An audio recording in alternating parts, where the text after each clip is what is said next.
Alright, yeah, welcome back to some more Magic Arena, and today is Friday Night Magic at home, Historic Artisan. It's funny, actually, that this event should pop up, because right after Historic Brawl ended, I started looking through my collection, and looking at cards that I really kind of wanted to play around with, that I had a little bit of nostalgia for, and Hidden Stockpile popped up. And this card is terribly unplayable in everything except for, I believe, Historic Artisan. It might even still be quite bad in Historic Artisan, to be fair, so I think it's just a little bit too dirtly, but I don't know. I was thinking to myself, hey, I wish a Historic Artisan would pop up so I could try out a Hidden Stockpile deck and see what we can do with it, and lo and behold, it popped up about a couple of hours after I was thinking about building this deck. So, Hidden Stockpile is going to be the build-around card for today from Kaladesh Remastered. It's 1 white, 1 black for an enchantment with Revolt. So, at the beginning of your end step, if a permanent you control left the battlefield this turn, you create a 1/1 colorless servo artifact creature token. And then it also has the ability to sacrifice a creature and scry one, which will trigger the Revolt on the stockpile. So, what you could do as a nice little combo with the stockpile is make a servo from it, and then you can attack with that servo, sack it after combat, and then it'll come back on your end step, basically giving it pseudo vigilance. And if you have multiple stockpiles around, then for every 1 servo you sack, you'll get 2 back, and that's how we're actually going to attempt to build up a board that will win us the game. We're going to survive by gaining lots of life as well, because we have Soul Warden and Anointer Priest in here, which says whenever a creature enters the battlefield under our control, in this case, Anointer Priest only cares about the tokens, and Soul Warden kind of cares about any creature entering, including our opponents. So basically, when creatures enter, we're going to gain some life, so that's going to help us survive from like burn spells and things like that. And we also have these 1/1s to take care of weird blockers as well, because I don't think the Rats deck is actually like banned, is it? If we go to Rat, Black, 2-drop, Rat Colony, that's the one I'm thinking of. This card isn't banned. Persistent Petitioners is, and that's something I should mention as well. They've actually revised the ban list for once, and yeah, they've unbanned Burning Tree Emissary, Healer's Hawk, and Cavalcade of Calamity. Cavalcade, I'm not too pleased to see, to be honest, because it just encourages people just to play mono-red aggro and then just, you know, grind out the wins and then just make sure that the format isn't that fun for anyone, because the game's over in 3 minutes. So, that one I'm not too pleased about. Burning Tree Emissary could care less about, and Healer's Hawk is a bit of a weird one as well, because there is a Pride Mates deck that exists that's pretty powerful, as well as a Flyers list as well. I suppose I could show you Healer's Hawk. This card right here. A Flyers list as well that was very popular at the time, and that one just wins with things like Rally of Wings. This card right here. Again, it's another one of those decks that kind of doesn't interact and just wins in 3 minutes. So, I don't know. This deck looks to be set up to beat those kind of decks, though, since we do have Fatal Push to take care of the Healer's Hawks and any other Flyers they may have. It also has Revolt, which means if a permanent left the battlefield, which is what we're trying to do anyway, then we can get rid of a permanent, or a creature, sorry, with converted mana cost 4 or less instead. We also have Innocent Blood, essentially the same kind of thing, except for we sack a servo to trigger Revolt off of it, and our opponent gets rid of a creature. It's a nice early game removal spell. If we have no creatures at all, then obviously it's just a one-sided removal spell. We can also Village Rites to sack our servos to draw 2 cards as well, to dig through the deck, since drawing multiple hidden stockpiles is kind of the end game for us quite a lot of the time.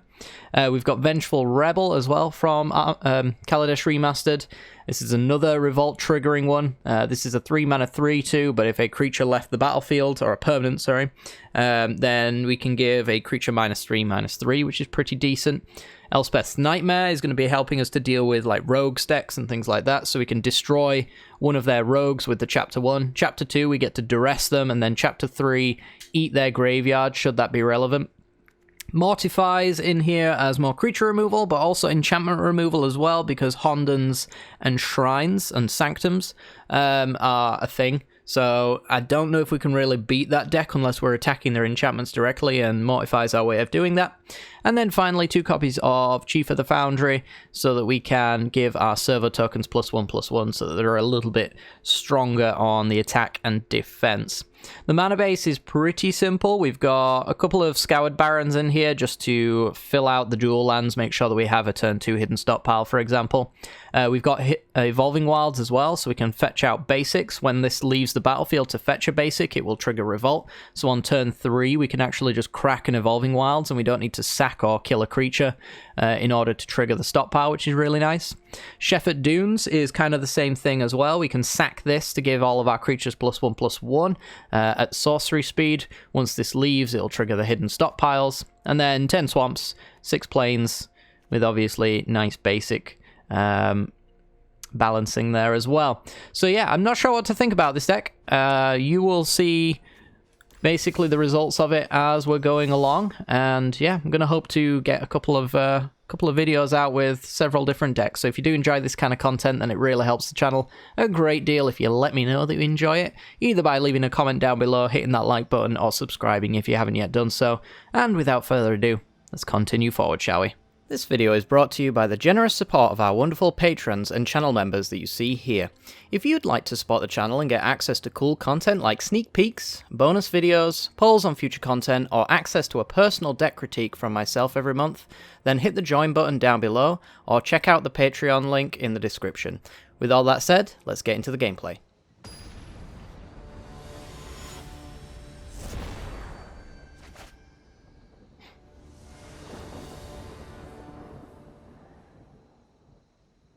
Okay, we're in, and on the draw we have ourselves a hidden stockpile, so it's not too bad. We do kind of need a way of triggering it, but, you know, if we draw a little creature, we can innocent blood our own creature, I suppose. And until then, we got some removal, so let's see what we're up against. Mono red. I'm so surprised. Okay, well, land go. It's probably Cavalcade. No, it's not. Inspiring Veteran. Alright, well, that's the easiest Fatal Push of all time, in my eyes. Elspeth's Nightmare, that's one way that we can actually trigger the hidden stockpile. I'm noticing the way I've built this deck, actually, there might be too few ways of triggering the stockpile. Evolving Wilds is kind of the only way outside of killing our own creatures, I guess, that can do that. It's maybe not the worst thing in the world anyway. I'm just going to pass. I don't think we're in any rush to use any of our spells. I think it's wasteful and greedy to just throw out an Elspeth's Nightmare when we know that it actually can hit something, potentially. I guess actually now that I think about it, this Sanctuary Lockdown might make that not the case. Alright, well, fair enough. Let's get the Elspeth's Nightmare out there. See if we can duress something. I doubt it, but at the very least, it gets the stockpiles triggering. Yeah, I should have thrown that out last turn. I would be duressing them on my next turn at this point. Okay, Fireborn Knight. So they've just got a land. We're just gonna Innocent Blood them, I guess. Yep. Goodbye, land. What's this actually do? Tap to tap. Alright, fair enough. Okay, so Elspeth's Nightmare on my turn is going to trigger, and that's going to give us access to our hidden stockpile.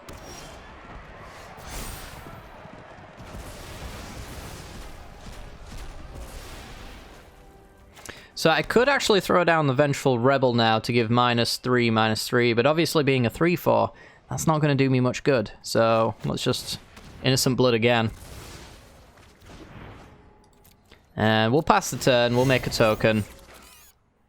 I gotta imagine outside of these Fireborn Knights, I actually have the ability to win the game. Okay. I have the ability to actually use the Vengeful Rebels. Like, if something like Inspiring Veteran, Rimrock Knight, if any of those two came out, then I can use my Rebels. I can even swing in with my Servo if it's a Rimrock Knight, for example.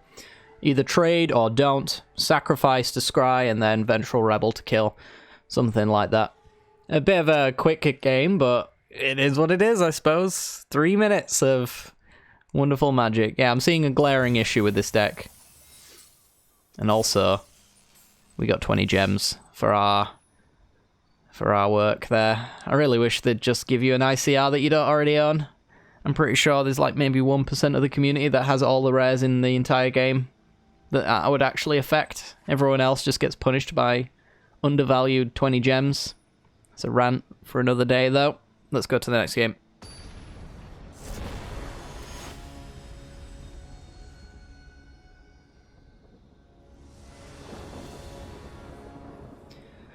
Alright, let's have a look. We have a Soul Warden on turn 2. It's better than nothing, I suppose. We'll throw it out there and see what happens. So, Scoured Barrens obviously would prefer a Plains there. Dismal Backwater. Alright, well, if it's blue-black control, one of their ways of winning is by playing a 4-mana 3/3 with Hexproof, so Innocent Bloods are going to be wanting to save for that. Anoint a Priest. So that's a target for Innocent Blood that I'm quite happy with. Probably should have swung first. Yeah. Should have swung first, because they were likely to just take one there, in hopes that I would play something more powerful on the second main that they could Heartless Act. Teferi's Tutelage, right? We need to find ourselves our Mortifies for that. So it's blue-black mill. I don't imagine I've got a good game against this one, to be honest. Didn't say please from them. Yeah, I think I'm just gonna start throwing out my creatures and try to get as aggressive as possible. Hope that it's good enough. Hope our opponent doesn't have Cry the Carnarium. Oof. That was our way of not losing that just entered the graveyard there. I dare say that's why most people actually hate playing against mill decks. Because they might have an answer to the tutelage, and then RNG just has decided that the top of my deck has all the answers to these things. Double tutelage. I have a hard time seeing how we can win from that.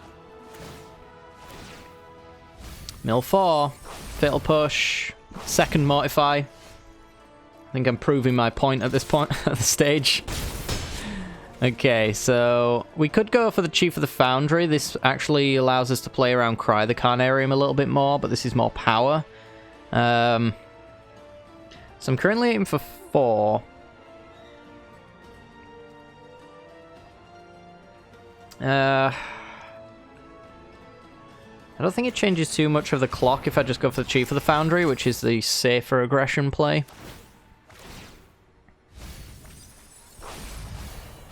Hidden stockpiles, some lands. Relic Golem.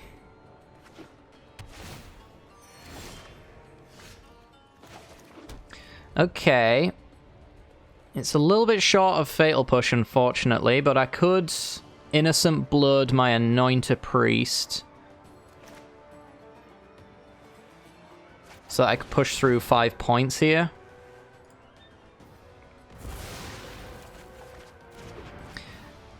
And then an opponent controls, good. Alright, that means I can go for the Vengeful Rebel. Swing through. Put our opponent to 12. We just kind of have to hope that what we have on board right now is good enough. Our opponent's only halfway towards milling us out, but they just need to Cry the Carnarium and it will slow us down way too much for us to ever come back. Life gain's irrelevant, so these Anointed Priests are just 1/1s, in all honesty. Well, there's an Ashiok, so that does mean that we can't play Anointed Priests next turn.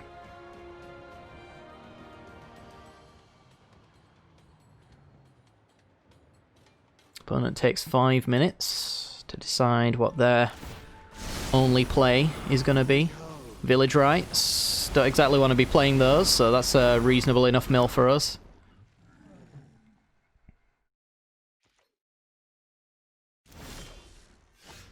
The question is more, do I actually want to point any of my aggression towards Ashiok. Because I do have lethal on just 2 Vengeful Rebels here, but any removal kind of stops that from being the case. I'm at 27. I might just try not to care about Ashiok here. They almost certainly have removal anyway. So I put them to 4. And then the Shepherd Dunes next turn can pump my creatures a little bit as well. Just no Cry of the Carnarium, please. And no milling me as well. That would also be less than ideal. Elspeth's Nightmares could have been okay. They're probably likely to get countered though. Our opponent will have Drown in the Locks in their deck, no doubt. I'm also keeping the Evolving Wilds for now, because if our opponent does play something like Relic Golem, I can't kill it without cracking my Evolving Wilds first. So I want to do this on my end step. At the very latest.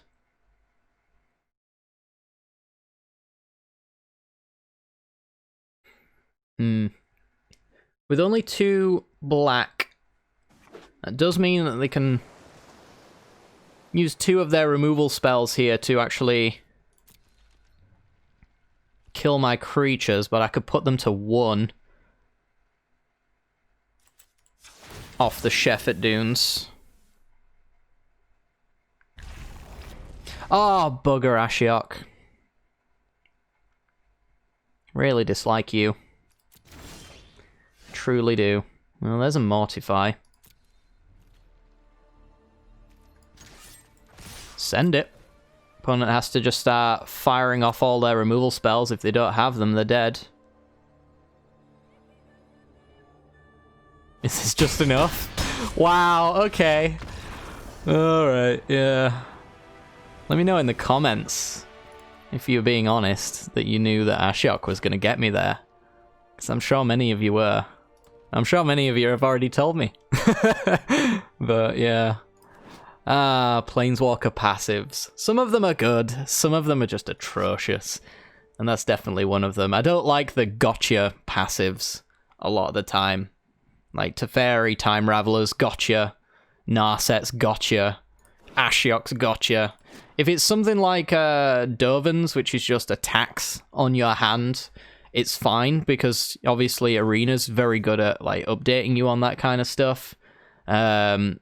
And then things like, you know, Huatli's as well, which just, again, Arena updates you on.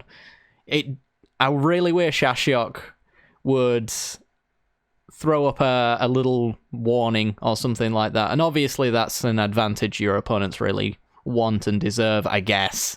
Is that you shouldn't have to know that Ashiok can just destroy your lands out of nowhere. But yeah, it's an annoyance. I mean, I was still going to hold the Evolving Wilds anyway, because I needed to hold it up for Fatal Push, but at the same time, it just stings knowing that, you know, if I'd have just, I guess, paid a little bit more attention to Ashiok and remembered this is a thing, even though that's kind of the problem with these Planeswalkers in the first place, is that nobody pays attention to them, then I wouldn't have looked so bad. Anyway, that's 2 wins. Let's see if I get another 20 gems. Or do I actually get a rare I need? I need a lot of rares, which is why it really stings when they give you 20 gems. And it continues to sting to this day. So, yeah, let's go for a 3rd game. I don't know why we're winning, but we're getting lucky, I'll say that much.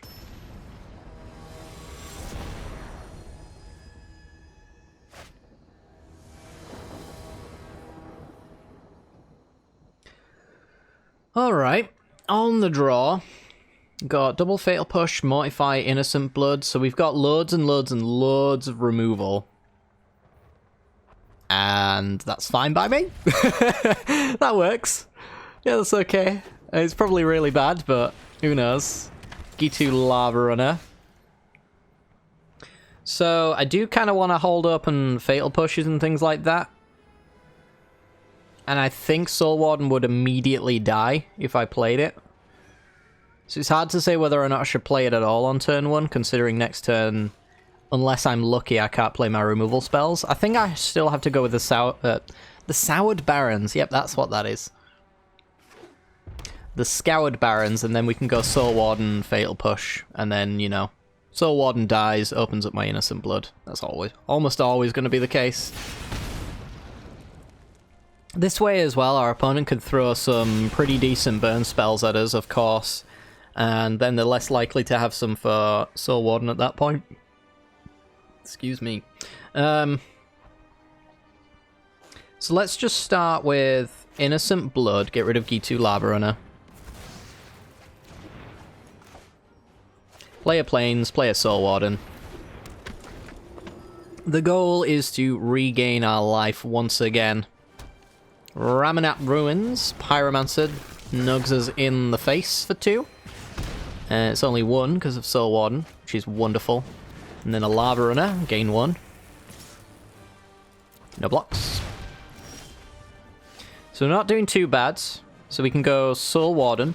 I can actually double Fatal Push these guys, and I probably will, to be honest. I don't really want them attacking to trigger Spectacle, so, you know, I'm not going to let damage through, and I'm not really in the mood to trade off a Pyromancer for a Soul Warden when I've got removal.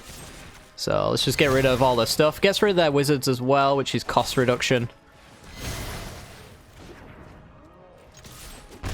For Wizards Lightnings, and then we even get to get him for 1 point of damage. Being at 13, opponent's practically on top decks. I don't mind where we're at. So yeah, full cost Wizards Lightning there because we killed them in advance. I will keep the Evolving Wilds for Revolt triggering on Hidden Stockpile if we eventually draw it. Mortifies, because this looks like just normal mono red, is probably not going to be reserved for Cavalcade of Calamity. So I will just throw it off on any creature that looks remotely disturbing.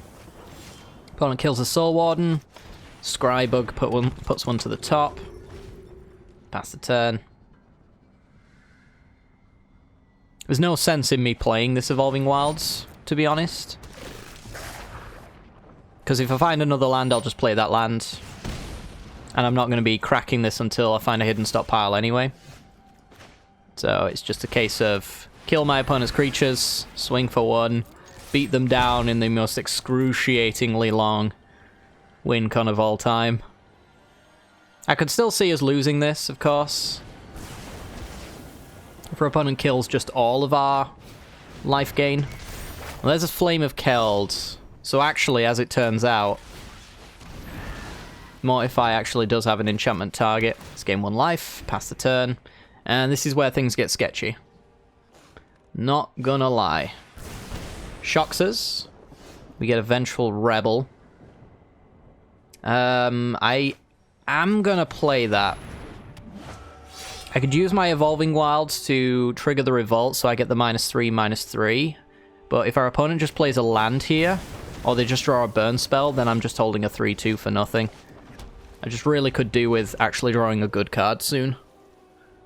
Our opponent only needs to draw most of the cards in their deck. And Night Priest is not too bad, actually. It's a 1/3, so it requires a little bit more powerful of a removal spell than just a shock. Opponent will probably start firing off the ruins. And yeah, this is where we really, really want to see stockpiles and whatnot. Another Anointed Priest is not bad. But being at 9, I can't really afford to not have an answer anymore. So we're going down to 7 off the ruins.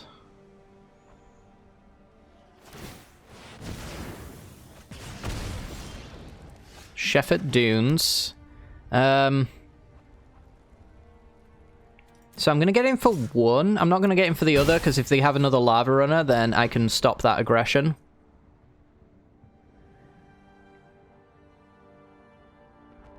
I would honestly love for them to kill my creatures.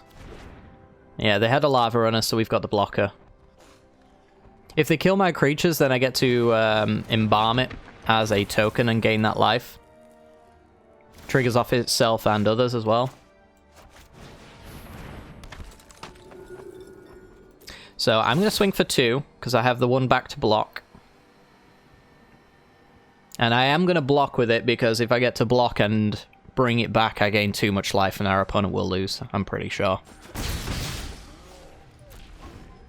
We do have to nug their life down a little bit as well.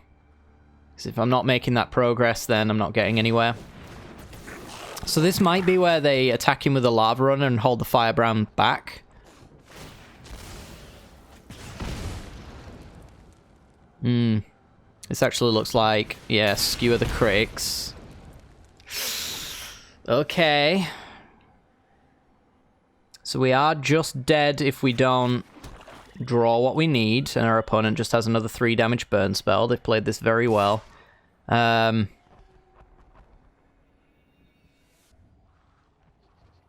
So if they have a 3 damage burn spell to kill Anointed Priest, they're going to do it and win just by hitting me in the face. That's not going to change anything. Any other haster is either 2 or 1 damage, which won't kill me. So I'm going to get in for 1 here.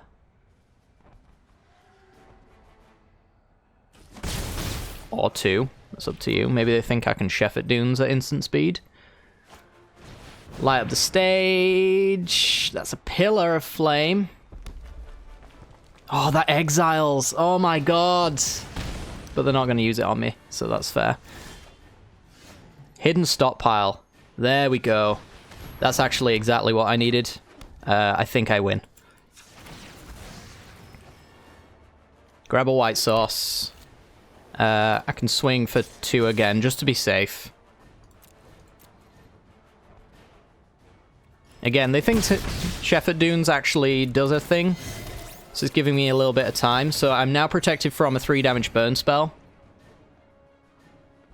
I could even sack my Anointed Priest to gain a little bit more life as well, which I think I might do.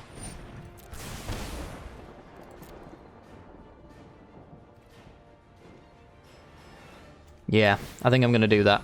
So, sack the Anointed Priest, scry for the turn. Chief of the Foundry... Honestly, doesn't really matter at this point. They're so low on life that just servos in general will do me just good. Alright, we win. This is all we needed. Game 4 life. Opponent cannot win.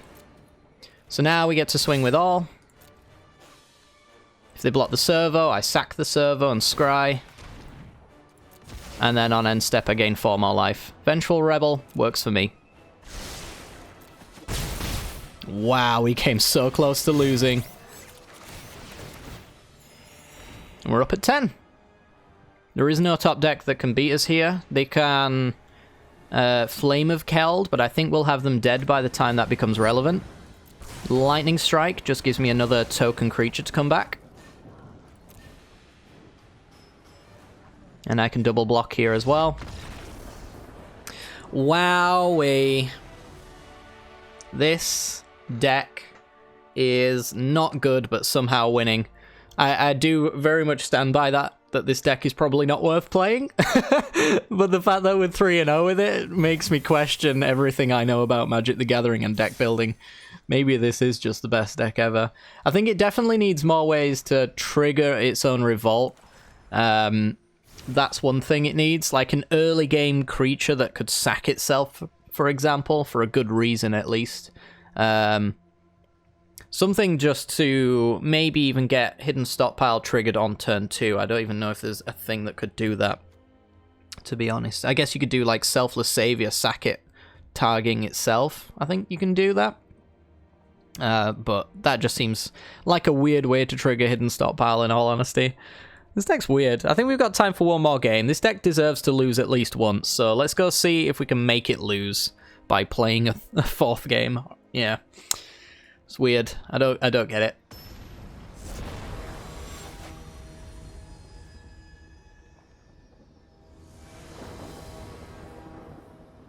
Okay, this hand looks great, honestly. Turn 1 Soul Warden, turn 2 Stockpile. After that, we can sack our Soul Warden through Village Rites and then start triggering our Stockpile. Seems good. Village Rites will get us our 3rd land as well for Vengeful Rebel. I'm all in on this hand. Really don't want to see our opponent actually removing Soul Warden, though. That would make things a little bit more awkward. Vampire of the Dire Moon, though. Makes me happy. Alright, so Hidden Stockpile. And pass the turn. We don't want to trade if our opponent isn't just going to throw that one out there. So we're going to gain some life. We will take the damage here. We can only trigger Revolt on our own turn. Oh, baby. So I could Village Right Soul Warden. I would get, at the very least, a servo token from it. But if I drew a swamp again, I would be able to double stockpile, and then I'll be generating servos, and I'll be able to block until the end of time. It's hard to say whether that's worthwhile. I don't think at 21 life, though, I should really be taking a risk like that. So we'll just pass. We've got basically destroy one creature, generate two now, as the board currently stands. Bloodthirsty Aerialist. And our opponent swings in again. We do really want to be able to kill Bloodthirsty Aerialist. Vengeful Rebel's not going to be our way of doing it.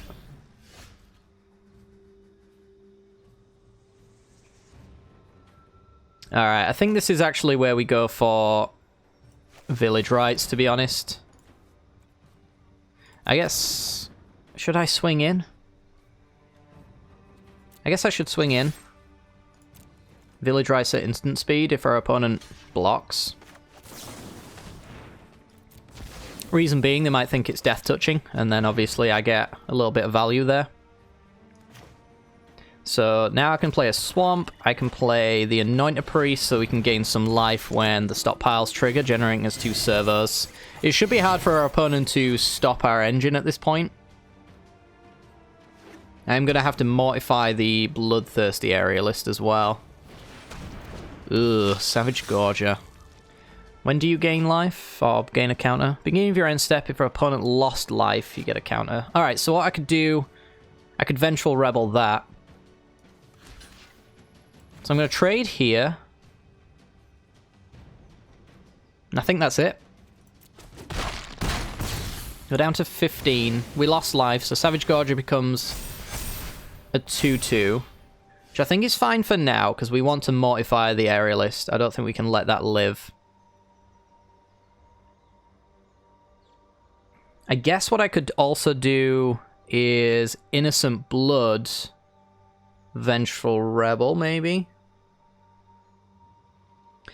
They would never sack the Aerialist is the thing. So Innocent Blood gets rid of maybe Gifted Aetherborn. And then we can Rebel this Gorger. We'd take 6 in the air next turn, though. I don't think that's necessarily worth it. So let's mortify the Aerialist. Let's stop that problem from being a problem. And then... I think I'm just going to swing here. Opponent can try to trade with the servo. I'll sack it. Don't want more lands, I just want more removal. And then I'm going to generate 2 servos, gaining 2 life.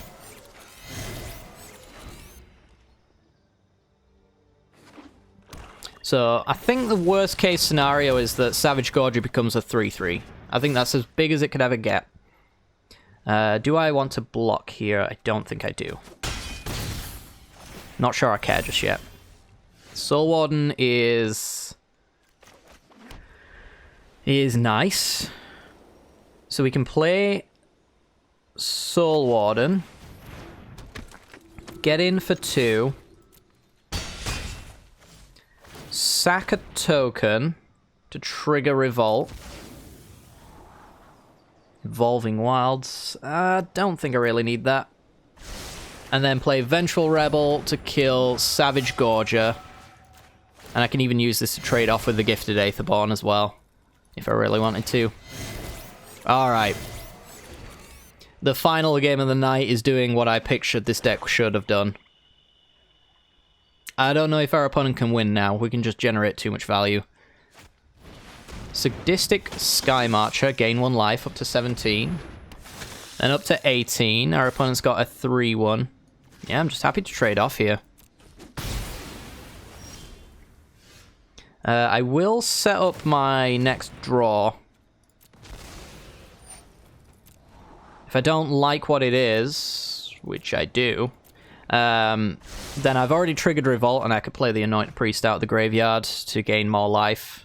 But I like the Vengeful Rebel removing the Sky Marcher here quite a fair bit. And I do like getting in for 2 here. Offering the trade we were going to get anyway. And that's a life gain trigger they can't get on the attack, so I wouldn't have blocked if I was them there. Alright, make some servos. Gain some life. Set an upkeep stop so we can do exactly what we did all over again. What the plank? Alright, well, get rid of Soul Warden then. We're not gaining life, but we're at 21, so who cares? Okay, that's a land. And this double sack is kind of the reason why we keep additional creatures around. Innocent Bloods, honestly, that just means that they can't ever really build a board, so I'll take extras of those. Already triggered the Revolt for the turn, so we're going to swing. Play the Anointed Priest. This stops us from being able to sack in response to removal, but I don't think we care. We're not really particularly attached to anything on the board right now. But yeah, if we don't have anything to sack, then the stockpiles stop working, so we want to always have the ability to sack most of the time. And additional servos are our way of doing that. So I don't want them gaining life here, so I'm just going to pre-combat Innocent Blood, get rid of a token. Play the Evolving Wilds, swing. Pass the turn, make 2 servos. Only going to crack the Evolving Wilds if I really need to, because I think the bottom of my deck is not... Yeah. By thinning the deck, I'm not actually improving the quality of my cards off the top. I should have Upkeep Scryed there, though. So let's just get in for 5, 6 here. Plan on sacking whatever Child of Night blocks. So I don't need to trade with it on the attack. I can trade with it on the block. Okay. Sack a servo. Village Rites is great. I'm happy for that. And this is just kind of the reason why I think once this engine gets going that it's really powerful. Is that now that I've got Hidden Stockpile, I'm generating an attacking force even though I'm not drawing any. And I'm also digging towards more powerful cards like Village Rites all the time. So I think I'm just going to Village Rites a token now. Oh, actually, let's Innocent Blood now. They'll get rid of Child of Night probably.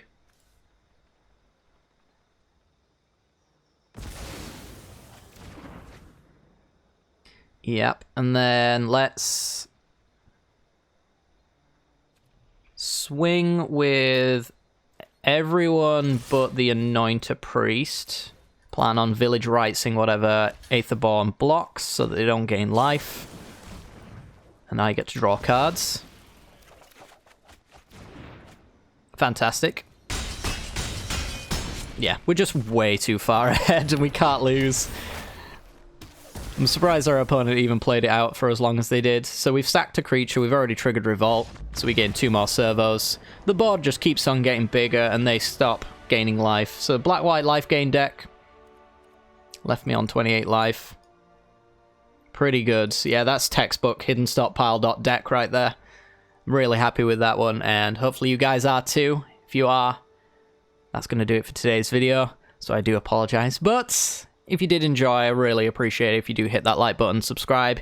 You know the drill. Leave a comment down below. Let me know what you are playing in your Historic Artisan event today, and yeah, we'll be hopefully back with some more content if you guys want to see it. So let me know down in the comment section below, and via appeasing the analytics goblins as well. They'll let me know if you want to actually see another Historic Artisan video. So yeah, take care guys, have a good night.